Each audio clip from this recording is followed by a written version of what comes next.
வாழ்க்கையில் எடுக்கிற முடிவுகள், நாங்கள் செய்கிற செயல்கள் எல்லாமே தடையாக இருக்குது. நாங்கள் ஒரு சின்ன விஷயம் செய்யணும்னு நினைக்கிறோம், அது தடையாகிட்டே இருக்குது. தொடர்ந்து எங்கள் வாழ்க்கையில் ஏற்படுற விஷயங்கள் பிரச்சனைகளை கொண்டு கொண்டு கொண்டு வந்து விடுது. அது செயல்படுத்த முடியல எங்களால். அடுத்த கட்டத்துக்கு எங்களால் போக முடியல வாழ்க்கையில். ஒரு முடிவு எடுக்க முடியல. வாழ்க்கையில் ஒரு தெளிவு இல்லை. எப்படி போகணும், எதில் போகணும், எந்த பாதையில் பயணிக்கணும், என்ன மாதிரி செய்யணும் அப்படிங்கிறதுக்கு எதுக்குமே எங்களுக்கு ஒரு விடை கிடைக்கவே இல்லை. இந்த தடைகள் ஏற்படுறது எதனால்? ஒருவேளை எங்களுக்கு செய்வன யாராவது வச்சுருப்பாங்களா? என்னதான் நடக்குது எங்கள் வாழ்க்கையில்? நான் என்ன பண்ணணுன்னே தெரியலையே. எனக்கு எது வழியாவது ஒரு வழி கிடைச்சா, எனக்கு ஒரு பாதை கிடைச்சா போதும். நான் எப்படியாவது நான் போயிடலாம்னு நினைக்கிறேன். ஆனால் எனக்கு பாதையே என் கண்ணுக்கு தெரியலையே. எல்லாமே பிளாங்காக இருக்குது. எனக்கு ஒன்றுமே புரியலையே. நான் என்ன செய்கிறது? அது எனக்கு தெளிவு வேணும். எனக்கு ஒரு மாற்றம் வேணும். எனக்கு ஒரு வாய்ப்பு கிடைக்கணும். எனக்கு ஒரு சோர்ஸ் இருக்கணும். நான் அடுத்த கட்டத்துக்கு போகணும். வாழ்க்கையில் முன்னேறணும். என்ன பண்ணுறதுனே தெரியலையே. ஒரு தடையாக இருக்குது. இதுக்கு என்ன தான் பண்ணலாம் அப்படின்னு நிறைய ஆத்மாக்களுக்கு அந்த கேள்வி இருக்குது. ஒன்றுமே இல்லைங்க. இறைவனுடைய அருள் கரங்கள், அனுகிரகம் உங்களை விட்டு விலகி இருக்குது. வேற ஒன்றும் இல்லை. அதாவது என்னன்னா, உங்களுக்கு ஒரு தடை ஏற்பட்டிருக்கு அப்படின்னா, ஏதோ ஒரு விஷயத்த புரிய வைக்கிறதுக்காக அது ஏற்பட்டிருக்கலாம். இல்லை, இறைவனுடைய அருள், அந்த அருள்ங்கிற ஒரு விஷயம் நமக்கு கிடைக்காம இருந்தால் அதுவும் நடக்கும்.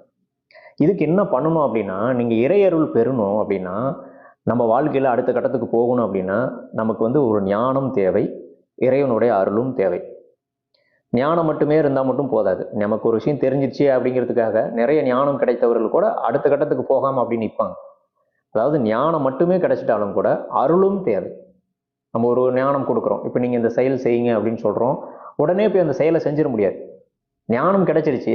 இப்போ நம்ம வகுப்பில் ஒரு சகோதரர் கலந்துக்கிட்டாரு. அவருடைய வாழ்க்கை நோக்கம் என்ன, அவருடைய வேலை என்ன, அவர் என்ன தொழில் செய்யணும், அவர் எதில் முன்னேறணுங்கிறத உபதேசமாக கொடுத்துட்டோம். ஆனால் அவருக்கு அந்த ஞானம் கிடைச்சும் கூட வீட்டுக்கு போய் அவருக்கு சந்தேகம் வருது. உண்மையிலே இது செஞ்சால் நான் நல்லா இருப்பேனா, நல்லா இருப்பேனா அப்படின்னு சந்தேகம் வந்து அதை செய்யாமல் அப்படி விட்டுட்டாரு. இப்போ என்ன ஆயிடுச்சு, அந்த இறைவனோட அருள் இல்லாதனால, அனுகிரகம் இல்லாதனால அந்த செயலை செய்யவே இல்லை. அதன் மேலே ஒரு சந்தேகம் வந்துடும். அந்த இறையருள் இல்லாதனால செய்ய விடாது. அவருடைய கெட்ட நேரம் அவரை வேற மாதிரி கொண்டு போய் விட்டுரும். ஸோ அதனால இறைவனுடைய அருள் தேவை. இதைத்தான் கிறிஸ்தவத்தில் கிருபை அப்படின்னு சொல்கிறாங்க, கிரேஸ்ன்னு சொல்கிறாங்க. உங்கள் கிருபை இல்லாமல் வாழ முடியுமா அப்படின்னு ஒரு பாடல் இருக்கு இல்லையா? இறைவனுடைய கிருபை அப்படிங்கிறது இருக்கணும். அந்த கிருபை இல்லாமல் நம்ம அடுத்த கட்டத்துக்கு நகர முடியாது வாழ்க்கையில். அந்த கிருபை வேணும்னா அது குறிப்பிட்ட மகான்கள், குருக்கள், யோகிகளை சந்திக்கலாம், சித்தர்களை சந்திக்கலாம், தெய்வங்களை சந்திக்கலாம். இந்த அடிப்படையில் நம்ம ஏற்படுத்தியிருக்கிற நிகழ்ச்சி ஆனந்த தாண்டவம் அப்படிங்கிற நிகழ்ச்சி மூலயமா உங்களுடைய குரு, உங்களுடைய தெய்வம், உங்களுடைய ஆற்றல், உங்களை வழிநடத்தக்கூடிய அந்த மகானுடைய அருளை பெறுவதற்காக அந்த நிகழ்ச்சி நடத்தப்படுது. இது நாம் அருள் கொடுக்குறோம் அப்படிங்கிற மாதிரி விஷயமா நினைக்க வேண்டாம். பிரபஞ்சமே உங்களை அருள் கொடுக்குது. அந்த இறையருள் உங்களுக்கு கிடைக்கும். யாரெல்லாம் வாழ்க்கையில் தடைபட்டு இருக்குது, ஏதோ ஒரு விஷயத்தில் புலம்பிக்கிட்டு இருக்கிறீங்க, முடிவெடுக்க முடியாமல் இருக்கிறீங்க, வாழ்க்கையில் அடுத்த கட்டத்துக்கு போகணும், தடைகளாக இருக்குது, வாழ்க்கையில் முடிவெடுக்க முடியும், ஒரு நல்ல காரியம் நடக்கலை, ஏதோ ஒரு பிரச்சனையிலேயே நான் இருந்துக்கிட்டே இருக்கிறேன், அதிலேருந்து ஒரு விடுபடணும், லைஃப்பில் அடுத்த கட்டத்துக்கு போகணும்னு நினைக்கிறவங்களுக்கு இந்த ஆனந்த தாண்டவம் நிகழ்ச்சி மூலயமா உங்களுக்கு மிகப்பெரிய மாற்றம் ஏற்படும். வர மாதம் அந்த நிகழ்ச்சி நடக்குது. ஒவ்வொரு மாதங்களும் அந்த நிகழ்ச்சி ஏற்படுத்தியிருக்கோம். கலந்து கொள்ள விருப்பம் இருக்கிற சகோதரர்கள் கலந்துக்கலாம். இந்த குரு அருள் கிடைச்சா என்னங்க கிடைக்கும் அப்படின்னு பார்த்தீங்களா, வாழ்க்கையில் உடனே உங்கள் லைஃப்பில் ஒரு சேஞ்சஸ் ஆகும். உடனே ஒரு வாய்ப்புகள் நடக்கும். உதாரணமாக ஒரு நண்பர் சந்தித்தார், நாம் சந்தித்தோம். அந்த சகோதரருக்கு பார்த்தீங்கன்னா வாழ்க்கையில் ஒரு சின்ன பிரச்சனை. ஆனால் அவர் தடையாகிட்டே இருக்குது, ஒன்றும் பண்ண முடியல. அவரும் முயற்சி பண்ணி பார்க்குறாரு, ஒன்றும் நடக்கலை. நம்மளை சந்தித்த அன்னைக்கு இரவே பார்த்தீங்கன்னா அவருக்கு அந்த விஷயம் நடக்குது. தடையாகிட்டு இருந்த விஷயம் அவங்களே அழைச்சி இந்த விஷயம் உங்களுக்கு கொடுக்குறோம் வாங்க அப்படிங்கிற மாதிரி அவங்க சொல்கிறாங்க. அவர் ரொம்ப நாளாக அந்த முயற்சி பண்ணிகிட்டு இருக்காரு.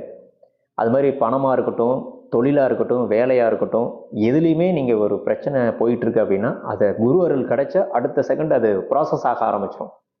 கிட்டத்தட்ட இது எப்படின்னா, ஒரு பைப்பில் தண்ணி அடைச்சிருக்குதுங்க வச்சுங்களேன், ஒரு சின்ன அடைப்பு இருக்குது. அந்த அடைப்பை எடுத்து விட்ட உடனே பார்த்தீங்கன்னா தண்ணி வேகமாக ஃப்ளோ ஆகும். அது மாதிரி தான் நம்ம லைஃப்பில் ஏதோ ஒரு அடைப்பு ஏதோ ஒரு விஷயத்தில் இருக்கலாம். கண் திருஷ்டி மூலியமாக, செய்வன மூலியமாக, ஏதோ ஒரு கர்ம வினை மூலியமாக, ஏதோ ஒரு விஷயத்தின் மூலியமாக அந்த தடை ஏற்பட்டிருக்கலாம். அது விலகி லைஃப்பில் மிகப்பெரிய ஒரு மாற்றத்தை கொடுக்கக்கூடிய செல்வமாக இருக்கட்டும், எல்லா விதத்துலையும் உங்களுக்கு பாதைகள் திறந்து கொடுக்கும். அதுக்கான அற்புதமான வாய்ப்பு தான் இந்த ஆனந்த தாண்டவம். இது இறைவன் பரமாத்மா இதை உங்களுக்கு கொடுக்கணுங்கிறதுக்காக இந்த நிகழ்ச்சியை ஏற்படுத்தியிருக்கோம். நம்ம கொண்டு வர எல்லா நிகழ்ச்சிகளுமே உங்களுடைய வாழ்க்கையில் மாற்றத்தை ஏற்படுத்துறதுக்காக மட்டுமே தவிர உங்கள் வாழ்க்கையை சரியான பாதையில் திருப்பி விட்டு அது உங்கள் லைஃப்பை சக்ஸஸ்ஃபுல்லாக கொண்டு போய் நடத்தணுங்கிறதுக்காக, வாழ்க்கையில் ஒரு ஆனந்தத்தை கொடுக்கணுங்கிறதுக்காக தான் ஏற்படுத்தியிருக்கோம். என்ன நிகழ்ச்சியாக இருந்தாலும் சரி. ஸோ அதனால் அது தெரிந்து தெளிவாக இருக்கிறவங்க அதில் கலந்துக்குங்க. எதையுமே தேடாமல் கிடைக்காது. நீங்கள் உட்காந்த இடத்துலேயே எல்லாமே உங்களுக்கு வரணும்னு நினச்சிங்கனாலும் எந்த விரையும் செய்யாமல், கால விரையும், நேர விரையும், பொருள் விரையும், பண விரையும் எதுவுமே செய்யாமல் எனக்கு எல்லாமே கிடைச்சிடணும்னு நினச்சிங்கன்னா அது மிகப்பெரிய முட்டாள்தனம். உழைப்பு வேணும். ஏதாவது உழைப்பையோ கொடுத்தா தான் அது செய்யும். ஸோ எந்த விஷயமும் எளிதில் நடந்துடல. இறைவனே கூட உங்களை ஆசீர்வதிக்கணும்னா கூட நீங்கள் ஏதாவது புண்ணிய காரியங்கள் செஞ்சுருந்தா தான் நடக்குமே தவிர, எல்லா சித்தர்களும் மகான்களும் வந்து நீங்கள் சும்மா எதையும் எடுத்து கொடுத்துட மாட்டாங்க. எல்லாருக்கும் கொடுத்தா இந்த உலகமே என்னைக்கே மாறி இருக்குமே.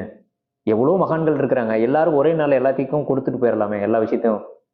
ஆனால் யாருக்கு கொடுக்கணும், எப்போ கொடுக்கணும், எப்படி கொடுக்கணுங்கிற ஒரு கணக்கீடு இருக்குது. அது கர்ம வினை இருக்கிறது, அது புண்ணிய தேர்வு கணக்குகள் இருக்கிறது, அது நிறைய விஷயங்கள் இருக்குது. அதனால் இறை அருள் பெற்றவங்க அந்த அருள் வேண்டும் என்றால் உங்களுடைய தெய்வங்களுடைய, உங்களுடைய குருமார்களுடைய அருள் தான் உங்களுக்கு கிடைக்கும். அது நம்ம இடம் வரும் பொழுது அந்த நம்ம வழி நடத்தக்கூடிய தெய்வீக சக்திகள் ஐயா வழியாக அந்த அருள் பாதை உங்களுக்கு கிடைக்கும். அதன் மூலிமா நிறைய மாற்றங்கள் ஏற்படும். ஸோ மனக்குழப்பத்தில் இருக்கிறவங்களுக்கு மிகப்பெரிய தெளிவு ஏற்படும், தெளிவு கிடைக்கும். சரிங்களா? அதனால் அருள் இருந்தால்தான் அந்த அருளுலக வாழ்க்கையை நம்ம ஜெயிக்க முடியும், இறை வாழ்க்கையை நம்ம பிடிக்க முடியும். பொருள் இருந்தால் தான் இந்த உலக வாழ்க்கையில் நம்ம ஜெயிக்க முடியும். அதனால் ரெண்டுமே தேவை. அருளுள்ளாருக்கு அவ்வுலகம் இல்லை, பொருளாருக்கு இவ்வுலகம் இல்லைன்னு வள்ளுவன் சொன்னது போல், பொருளுலக வாழ்க்கைக்கான தேவைகளையும் நிறைவேறணும்னா அருள் இருந்தால் மட்டும்தான் இந்த பொருளுலக வாழ்க்கை வெற்றி அடைய முடியும். இறைவனுடைய அருள் கரங்கள் இறங்கி வந்து நமக்கு அந்த பொருளுலக வாழ்க்கையை ஜெயிக்கிறதுக்கான பாதைகளை திறந்து கொடுக்கும். அதுக்கு ஞானம் தேவை. ஞானம் கிடைச்சால் அது செயல்படுத்தலாம். ஸோ அதனால் சரியான முறையில் சரியான ஆன்மீக உபதேசங்களை, ஞானங்களை கேளுங்க. நம்ம கிட்ட தான் இல்லை, எந்த குருவை நீங்கள் சந்தித்தாலும் அது கவனித்து பாருங்கள், உங்களுக்கு புரிய வரும். அந்த குரு அருள் கிடைத்தால் உங்கள் வாழ்க்கையில் இருக்கக்கூடிய தடைகள் எல்லாமே விளையும். வாழ்வில் ஒரு மாற்றத்தை பெறுவதற்கு குரு அருள் கட்டாயம் தேவை. நன்றி. நல்லது.